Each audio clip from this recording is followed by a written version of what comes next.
A good art museum building is one that creates a friendly environment for looking at art. In this building, that which is extraneous to the experience of seeing seems to disappear. Here, there are no intrusive artifices of architecture, nor, we hope, of installation. The art comes forward unembellished with all the life that the artist gave it. So said the Carnegie Museum of Art director Leon Arcus, speaking of the new Sarah Scaife Gallery in 1974.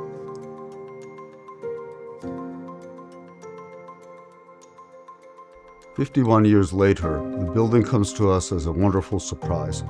Like its architect, Edward Larrabee Barnes, it is under-celebrated in the architectural canon, and its visual modesty makes it easy to overlook within Pittsburgh's cityscape.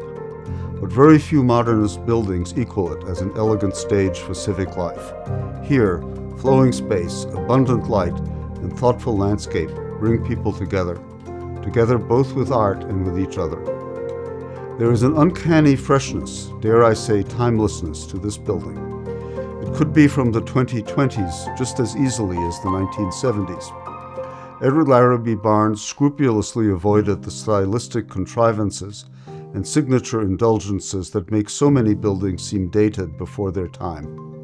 Rather, the Scaife Gallery embodies the very qualities for which 21st century modernists still strive: space for pleasure's sake, materials that celebrate materiality, indoor-outdoor dialogue, choreographed user experience, and enlightened transparency that invites people and social interaction.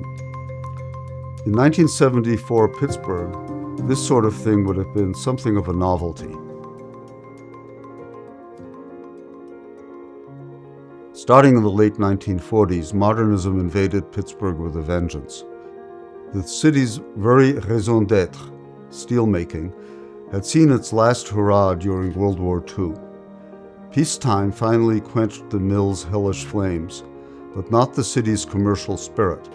On the contrary, a cadre of corporate and political leaders quickly launched Pittsburgh's now famous Renaissance.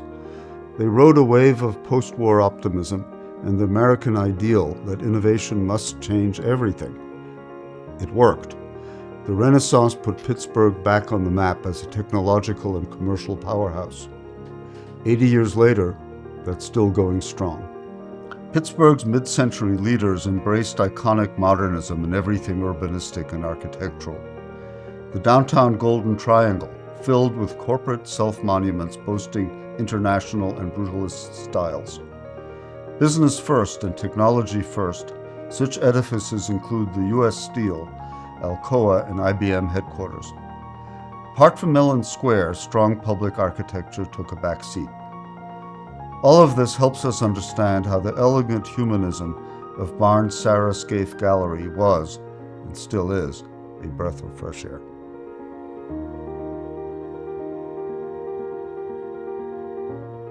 Edward Larrabee Barnes was exactly what the museum leadership sought.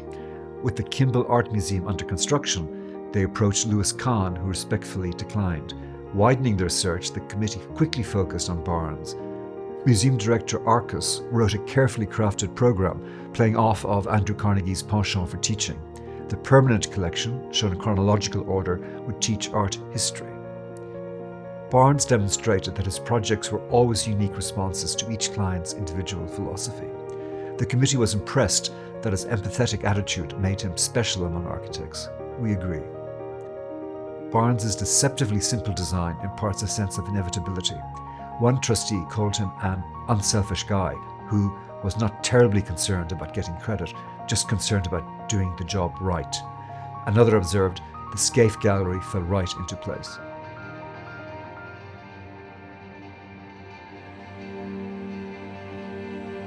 But such apparent ease belies the architect's exceptional talent and insight. So let's think a bit archaeologically as we reconstruct Barnes' major design moves.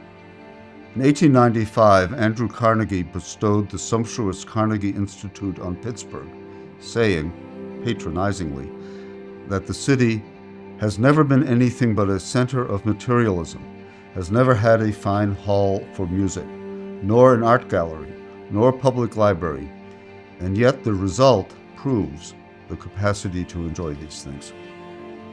So pleased was he with this result that he immediately ordered an expansion. The Institute trebled in size with a bewilderingly eclectic array of beautiful classical spaces.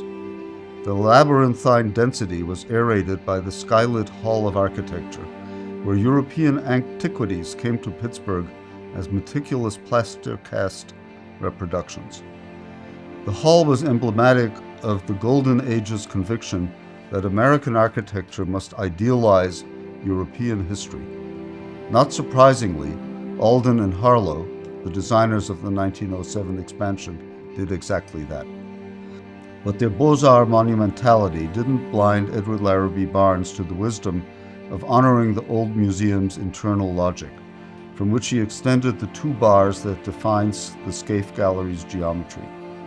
In so doing, he restated the Hall of Architecture, this time punctuating the enlarged ensemble with an open-air sculpture garden. Hence, a stated rhythm spans from old to new: solid, void, solid, void, solid. So far, so good.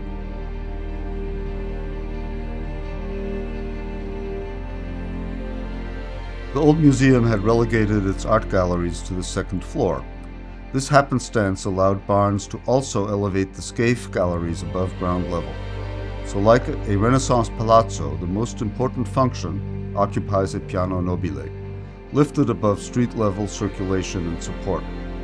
That reads clearly in the Scaife building's facades. Museum patrons ascend to the galleries via an attenuated staircase, enlivened by the sculpture garden and Solowit's bold mural. The original gallery arrangement was unusual among museums. A serpentine path led patrons through a linear art history lesson. Galleries are pure white spaces, as if blank canvases upon which to display paintings. Unlike many museums, they are still naturally lit.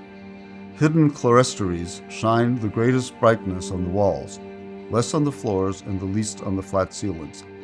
Visitors continue along the front bar, passing several less didactic galleries. They are guided seamlessly into the old building's traditional display spaces. Then they complete the loop. With the ground level outside the security envelope, the partie offers operational flexibility. Gallery hours are 10 to 5, but the building is open for longer hours, making its Café Carnegie a popular urban hub. In Barnes's words, a museum is for excitement as well as reverie. The ground floor with auditorium, café, and foyer is a gathering place for people, for meeting, talking, looking, listening, and relaxing. The second floor, white space with soft modulated daylight, turns all attention to the paintings. But his magic does not stop there.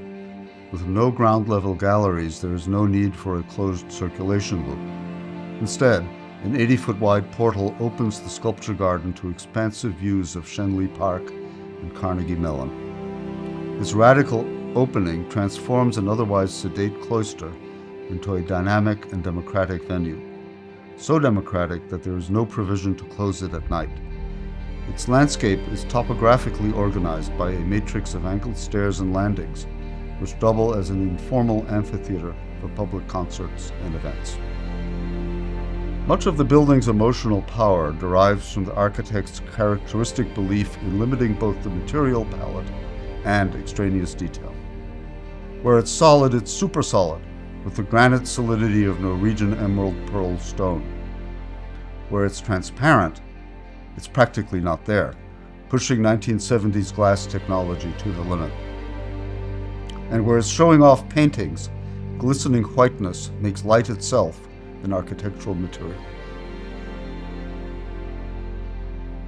In the early 1970s, nothing was more gossamer than a glass-finned window wall. With minimal patch fasteners, it achieves 99% transparency. And so, the indoor staircase is within the outdoor garden, and the garden is bounded by Solowit's colorful indoor mural. Barnes would not have dared attempt this play of indoor-outdoor space without the recent advent of such extreme transparency. We need only imagine how stout metal mullions would have occluded oblique views from the staircase. Material magic also extends to the landscape designed by the renowned Dan Kiley. There are two entrances, one urban and the other automotive. The south entrance faces a parking garage concealed in the slope of Panther Hollow. As museum patrons pass through the courtyard's grand portal, they are greeted by the dappled filigree of Kiley's 9 honey locust trees. In contrast, the Forbes Avenue entry is elegantly understated. Pedestrians descend into a mildly recessed plaza, partly protected by the gallery's massive cantilever. This creates a classically choreographed compression and release arrival sequence. A glimpse of the sunny courtyard draws people in, while full-width transparency showcases the cafe. The landscape is all about buffering the cacophony of Forbes Avenue with its helter-skelter urban scale. The calming effect is both visual and acoustical, thanks to the masking sound of burbling water. In 1984, the plaza accommodated a new Richard Serra steel behemoth, appropriately called Carnegie. Its verticality is in masterful counterpoint to the museum's horizontality. Nodding to Pitt's neighboring Gothic Cathedral of Learning, it feels like it has always been there. And so, it joins the museum in crisply juxtaposing the primordial antiquity of iron and stone with the ultra-modernity of glass, at every juncture freeing pure space as the building's prime player. Through this interplay, Edward Larrabee Barn teaches us timeless design lessons, not so much of the past, but of the now and of the future.